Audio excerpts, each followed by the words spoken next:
Hello, scholars. Welcome back. I hope you all are doing fine. Today, we are going to start with Grade 6 New Images, Lesson 4, that is, The Walrus and the Carpenter. And it is written by Lewis Carroll. Here, we are talking about two characters, the walrus and the carpenter. And the walrus is a kind of sea animal. So now let us begin with the poem. I request all of you to open page number 34. The sun was shining on the sea, shining with all his might. He did his very best to make the billows smooth and bright. And this was odd because it was the middle of the night.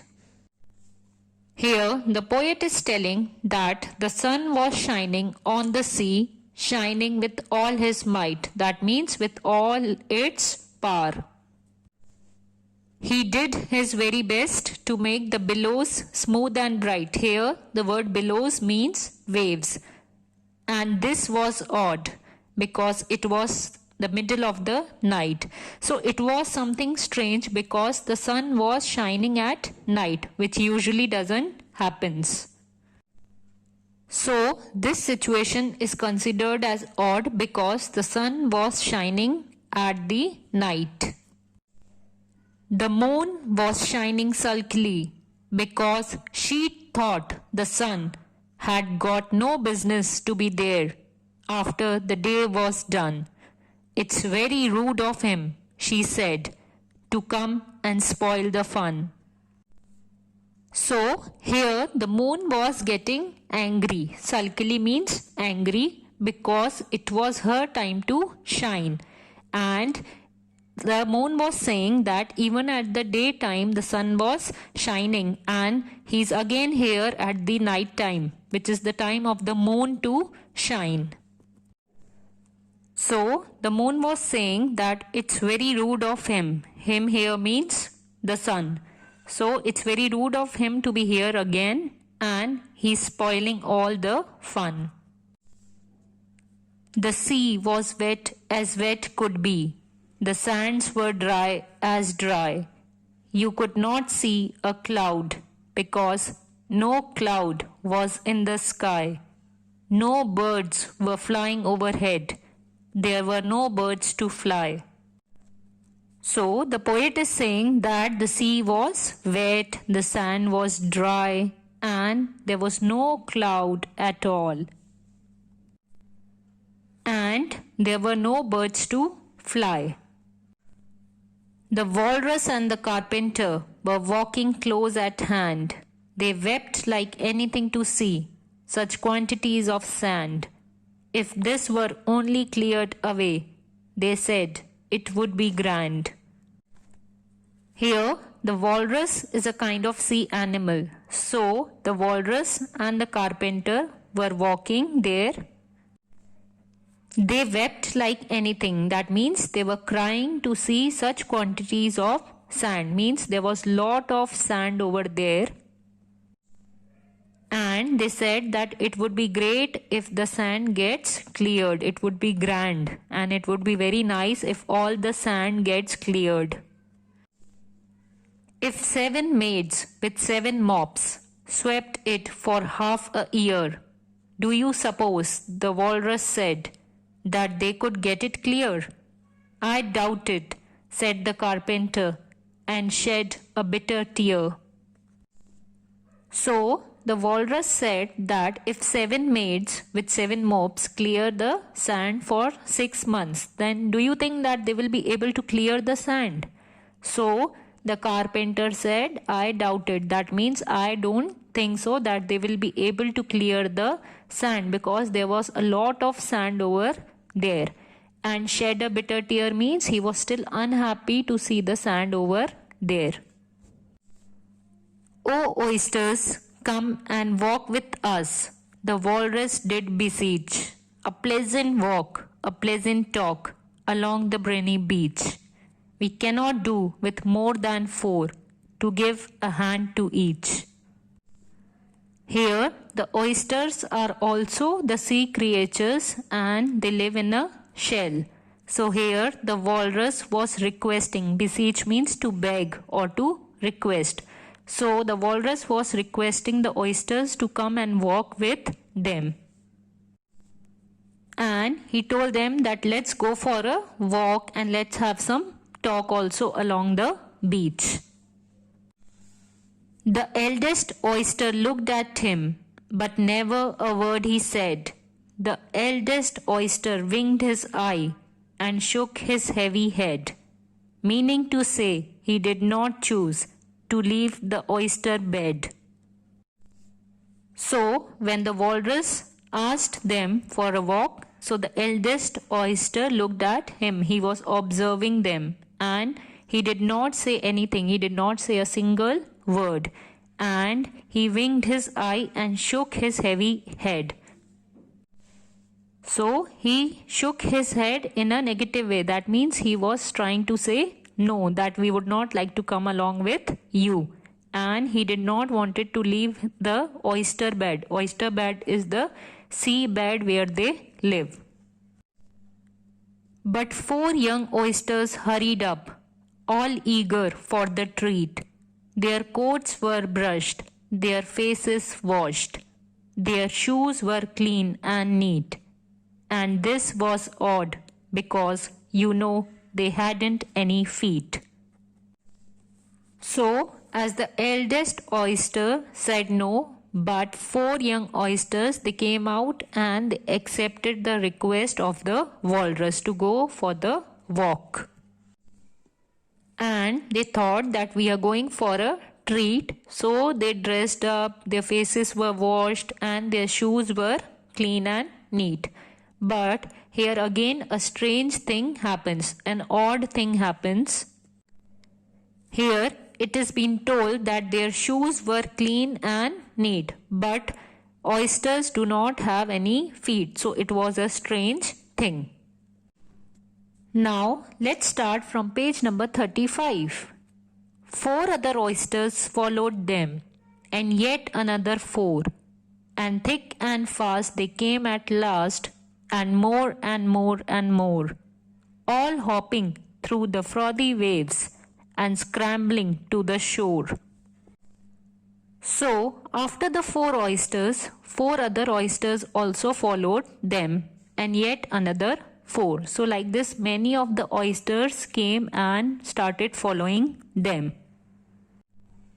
They all were hopping. Hopping means jumping, and scrambling to the shore. That means they all were moving towards the shore.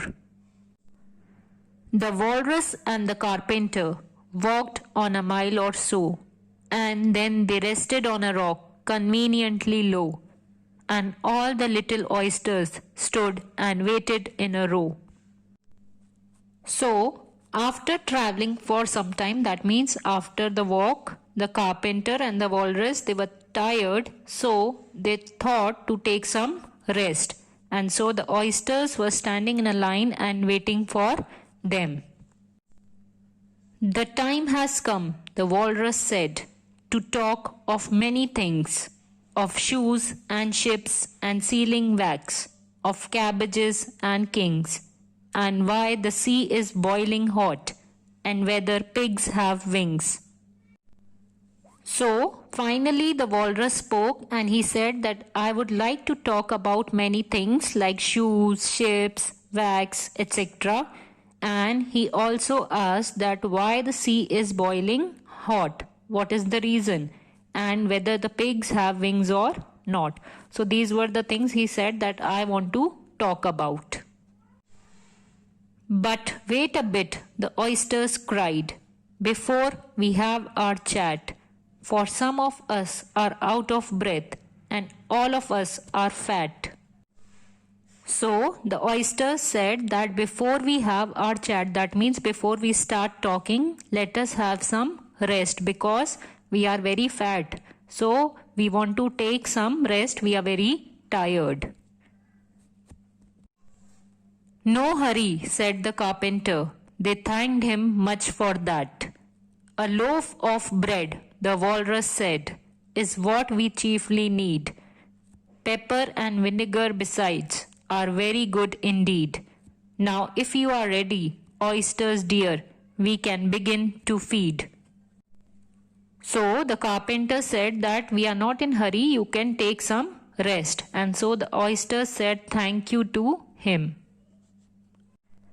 So then the walrus said that we just need a loaf of bread. That means a big piece of bread, and it will be very good if we have pepper and vinegar also. We just need this much. And the walrus asked that oysters dear, are you all ready? Can we start eating the food? But not on us, the oysters cried, turning a little blue. After such kindness, that would be a dismal thing to do. So the oysters cried, they said that don't eat us or don't feed on us, and it will be a dismal thing. Dismal here means sad and horrible. That means as you have shown such kindness, you have shown the friendship, and we came along with you. So don't feed us or don't feed on us, and it will be very sad and horrible if you eat us. Now you may open page number 36. The night is fine, the walrus said. Do you admire the view? It was so kind of you to come, and you are very nice. The carpenter said nothing, but cut us another slice. I wish you were not quite so deaf. I have had to ask you twice. So here the walrus was asking everyone that the night is fine and the view is so good. And then the carpenter was appreciating or admiring the oysters that it was so nice of you that you all came along with us. But he also said that I wish you were not quite so deaf. It seems a shame, the walrus said, to play them such a trick. After we have brought them out so far and made them trot so quick. The carpenter said nothing, but the butters spread too thick. So the walrus said that we have tricked the oysters, and it is so shame that we have tricked them and brought them here. We have made them run along with us to come here. I weep for you, the walrus said. I deeply sympathize. With sobs and tears he sorted out those of the largest size, holding his pocket handkerchief before his streaming eyes. So the walrus was feeling pity or feeling sorry for the oysters, and he was showing sympathy towards them. Also he was having streaming eyes. That means his eyes were filled with tears. But again he was also sorting out the largest size oysters also. "Oh oysters," said the carpenter, "you have had a pleasant run. Shall we be trotting home again?" But answer came there none. And this was scarcely odd, because they had eaten every one. So the carpenter said that you have had a pleasant run. That means you all have enjoyed and you all came along with us running and hopping.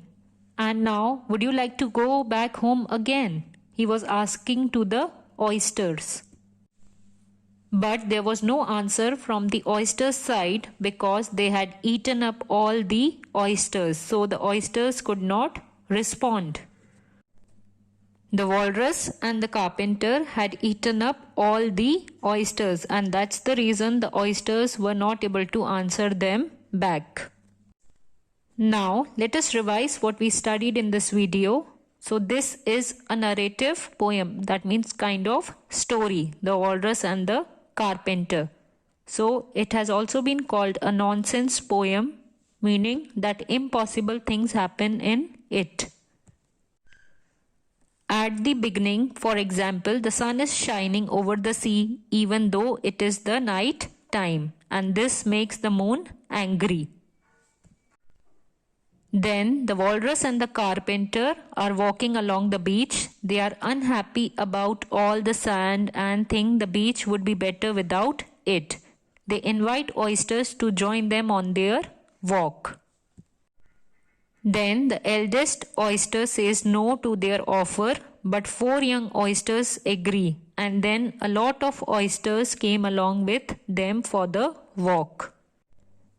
The walrus tells the oysters that he is going to have a chat with them. That means he is going to sit and talk with them.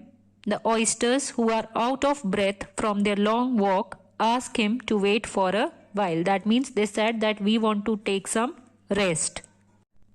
So then the oysters realize that they are going to be eaten up. The walrus talks a little more and seems to sympathize with the oysters.